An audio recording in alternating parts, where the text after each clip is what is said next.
dérangée au plus haut point par la stabilité dont jouit l'Algérie et son retour diplomatique offensif sur la scène continentale et internationale, des bouffons politiques algériens installés à l'étranger et dont l'intelligence avec le Makhzen marocain et autres services occidentaux n'est plus à démontrer, s'acharnent avec une rare violence à salir le pays en usant de mensonges et d'impostures les plus invraisemblables. Les Kabardias et la 5e colonne, dont parlait le président Tebboune lors de sa récente entrevue avec la presse nationale, ne sont pas une vue de l'esprit mais une réalité qui ne souffre d'aucun doute. Il suffit de surfer sur YouTube et autres réseaux sociaux pour leur donner non seulement nom mais aussi des visages. N'étant le fait que les Algériens et les Algériennes soient vaccinés contre ce genre de propagandistes et d'illusionnistes, le pays aurait connu depuis longtemps le même sort que celui de la Syrie et de la Libye. Agités par des ONG douteuses, des services de certains pays et des droits de l'hommiste à géométrie variable, ces Kabardias, sous prétexte de lutter pour une Dola Madania, versent quotidiennement dans l'intox, l'insulte, la diffamation et la démesure, dans le vain espoir de jeter le pays dans l'inconnu et le livrer ainsi aux mains des puissances étrangères.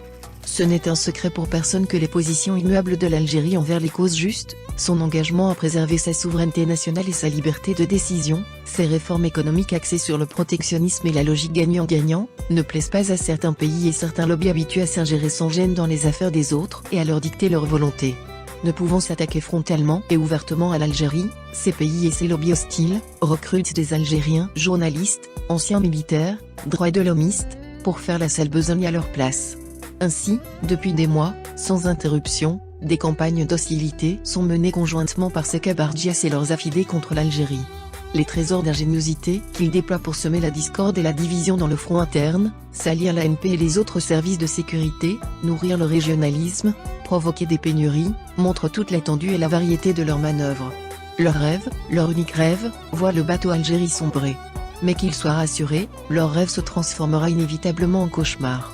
Car, l'Algérie qui a déjà montré à plusieurs reprises de quel bois elle chauffe, saura mettre en échec toutes ces viles manœuvres tissées ici ou ailleurs, contre elle.